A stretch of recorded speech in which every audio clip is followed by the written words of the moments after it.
Famille ni penda kondima penda ebali sa mwana na ye na matu Samuel on va vivre des événements. Mais famille on va ça ba bololé, c'est que moi je peux dire. Oh, donc pour na yo pour ngai matu Samuel famille moko te la qui a ko solliciter moi no yanga na kolinga te. Parce que na zo mona flou, na comprendre été. Mais qu'est-ce que vous croyez? Moto azali moto akokoma ka jamais mukolo moko na Nzambe. Moto azali okende ko sala ba pratique. Il y a un mystique, il y a un loge, occultisme, tout ça. Et qu'est-ce que vous croyez? Oh, nous sommes ce ne sont pas des serviteurs de Dieu. Baza va franc-maçonnerie, baza va loge, baza va occultiste. Mais chrétien, calabison, c'est bien. Voilà, nako vanda nanu, nakutani pena papa awa yepe a linga pe ça fait message na ye pas frère Matou Samuel. Papa bonjour. Oui, bonjour maman. Est-ce que yebi frère Matou Samuel? Oui, na yebi mwana nanga wana, aza moyembi mosai na Nzambe. Voilà, koyoka sangwa kufeli mwasi na ye ya misato, yo étant que papa okoloba nini? Vraiment naza frappé moralement tant que physiquement aussi. Ya komona mwana na ngai moko toleki nanga ya kokufela mwasi ya misato. C'est frappant. Vraiment ils a pendant na isengote. Pourquoi? Premièrement, na koko lobaboyi. Eloko babengi liwa d'abord ezali volonté ya Nzambe. Ndenge Nzambe alakaka na moto tango asumuki, alobaki alakaki na moto ete lokolo asumuki liboso na nga putulu kozonga na putulu. Ça c'est un, c'est ce que nous devons retenir. Deuxièmement, liwa wana première forme ya liwa. Deuxième forme ya liwa eza ko dépendre sikoyo na ba mitema mabe ya moto. Ya biso bato na mokili, o tokota na ba monde to na ba science. Pourquoi bon, pratique on peut s'accaparer de vie à Moutou comme ça, enlever Moutou pe ba mystiquer Moutouake na liwa. Alors na koloba boy. Na lobite que Matou Samuel nda bomi moi sinewana to nini. Mais yaza mosel na Nzambe et sengeli atu na Nzambe pourquoi za okufera basi. Eni koloba nini? Likambo eza okamusa mutu nyoso. Mosali na Nzambe ozokufera moi c'est liboso akei. Point d'interrogation. Yami Balé accueilli. Point d'interrogation. Yami Sato. Et finalement, Eni Kolobanini. C'est bizarre. Et loko est très bizarre. Nami Shabat. Atabino Moko Bakolobanini. Mokili Koloba. Oui, Seigneur Koloba. Par exemple, Nel Tozoka va dire. Et ça normal. C'est anormal. Alors, Matou Samuel a sur la place où Yazali. Et tant bon, c'est normal, c'est normal, c'est en Zambie. Parce qu'il y a serviteur en Zambie. Et sa propriété. Motune ezali, est-ce que Mosali ya Nzambe peut à cause de la loge, la franc-maçonnerie, tout bakis? Oh maman, mais qu'est-ce que vous croyez? Moto azali moto, comment jamais mon colombo na Nzambe? Moto azali okende ko sala ba pratique, il y a un mystique, il y a ba loge, ba occultisme, tout ça. Et qu'est-ce que vous croyez? Oh nous ce ne sont pas des serviteurs de Dieu.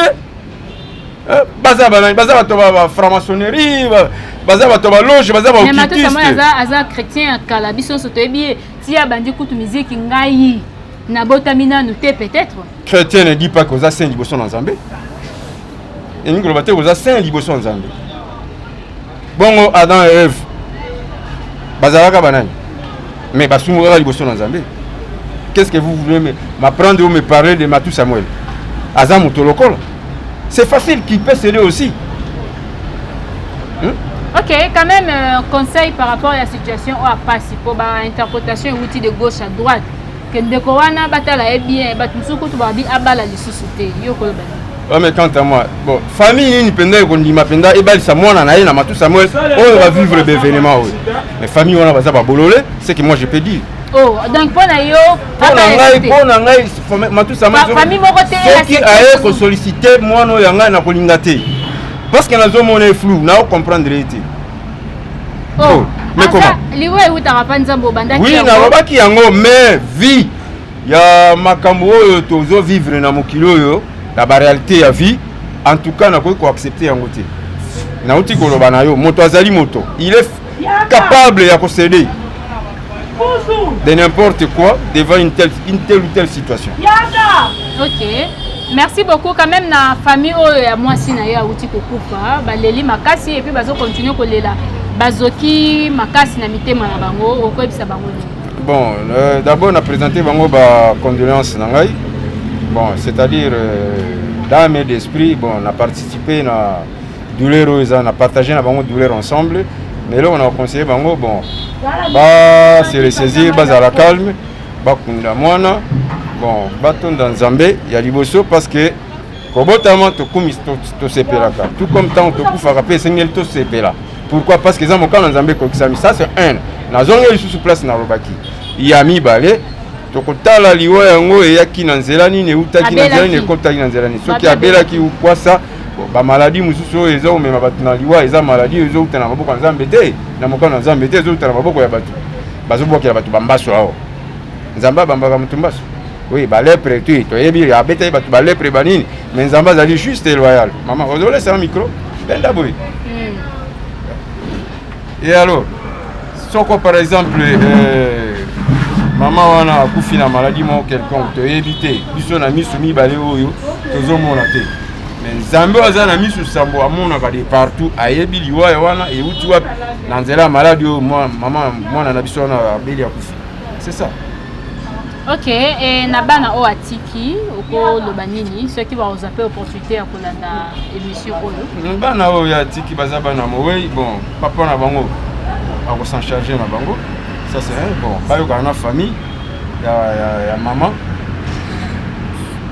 donc la pesa yi batro na ye baza proprement dit bana na ye ako s'en charge na bango ba bazala sous nani na sous titel na ye.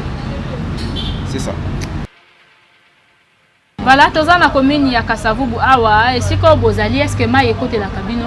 Oui, précisément tozali na avenue Masimanimba, croisement Kasavubu Masimanimba tel que bozomona soki bozomona bilili.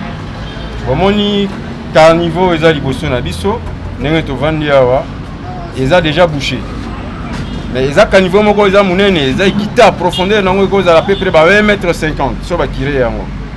Mais qu'est-ce qui se passe? Ndenge za bouché wana soki mvula enoki carnivore etondi mai oyo courant d'eau eza koyawa surtout awa na avenue Kasavubu awa mai soki mvula enoki neti euti konoka dernièrement mai tina ba genou. Bon, maintenant tel que vous me posez la question, bon, posez-vous vous-même la question, mai na avenue kuna eza na genou.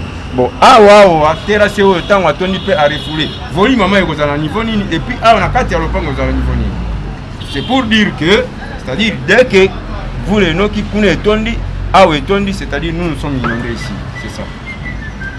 Mais eloni sali ezala boucheti mai ekoma kovanda likolo boye makasi mai ezoleka pe. Oh maman, vous me posez cette question quand même. Bon, permettez avec le terme que c'est la question banale. Bouchage à caniveau, c'est dit à quoi? C'est dû à des immondices. On jette des immondices dans les caniveaux. Bon, maintenant, la poubelle, c'est les caniveaux. Kasi balobi bato bavanda kanak na banda kobo. Sokoli basani na ye, basalite na ye, aye abwaki yango est-ce que zape ba biloko tezo sala lelo ba caniveau et bouché puis maye comme kozongela batina banda. Écoutez, tu vois les déchets de vaisselle par exemple, hein? Des vaisselles, sur la bassane, tout ça, maïwana, on a caniveau.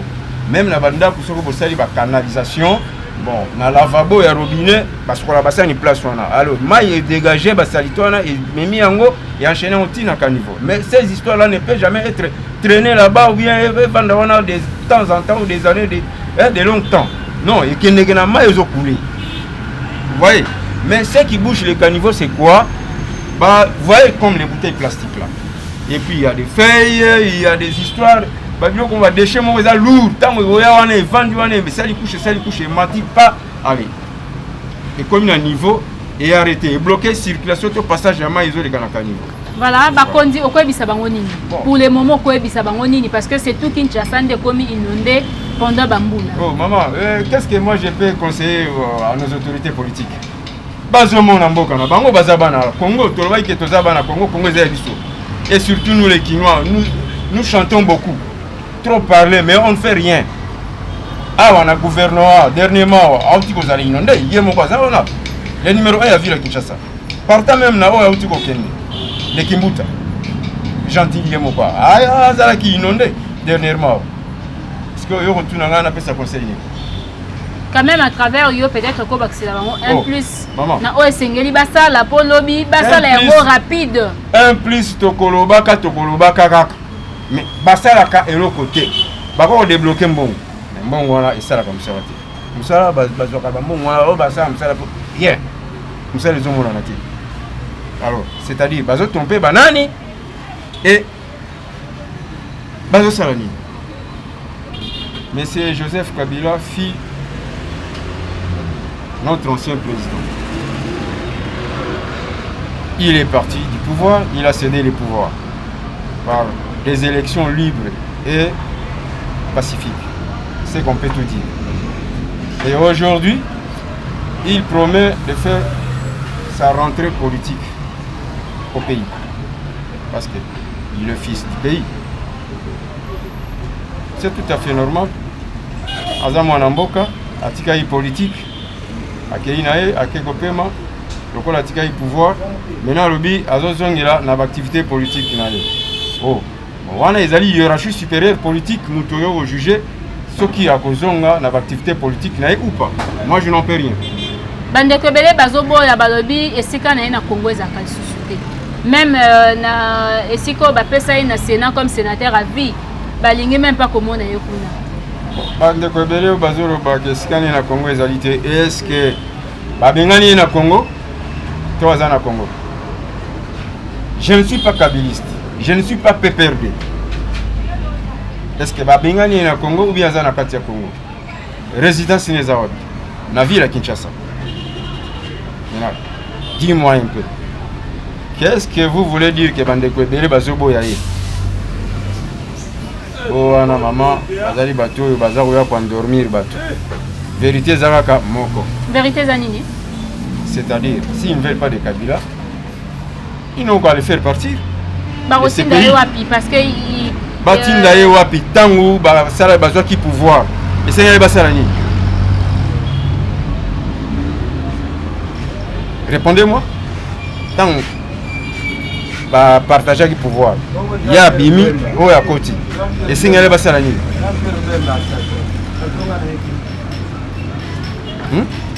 na ba 1 plus 4 tant ba se partager ba pouvoir bon on a ba bimaki ba kenaki wapi. Voilà, c'est ça ma réponse. Voilà, na famille ya PPRD ou quoi bisa bango nini par rapport ya ba les on dit à Batu. Il y a des Kinois, il y a des Congolais mususu, na monaki na ba province mususu, il y a je crois ba province les na ba Nord Kivu kuna et tout, ba marché qui par rapport à cette situation, ba lingi pour consentir yango te et suite à meeting où était koleka na Lubumbashi ya bande kwa PPRD ba mususu ba piaki susu ba saki ba désordre pour na ko refuser susu boye ya PPRD ou encore il y a autorité morale na bango na politique ya Congo. Eh ben na koloba boye mama omoni bande ko na biso PPRD batika ba distraction. Na bina za PPRD te na za kabiliste te na za Tshisekediste te. Na za nanga un citoyen congolais. Totika ba distraction. Soki tomoni ke eloko wana ezosimba te esengeli te to s'accrocher na yango to appuyer yango. Hein? Bosembo efezara. Pourquoi Congolais lingi bosembo te? Alinga koleka sima. Olé, ba conscience na bino eza acheté na bambongo pourquoi? Hein? Non, batika ba distraction wana. Batika ko distraire ba population, peuple aza déjà éveillé. Bazomona bino, tozomona bino. Nzela yozo kende et pas yozo kota et pas yozo bima. Ko kanisa te que peuple ala lisusu pongi na mo alelo. Okokosaka peuple ya lobi mais alelo lisusu te. OK, merci beaucoup papa mokolo malamu. Na bino pe lokolo. Voilà. Te musala malamu. Merci beaucoup. Voilà, nous continuons. Je crois que cette fois-ci nous allons conclure sur l'arbre boiteau que Sabino Bende Zaliba au revoir. À tout de suite.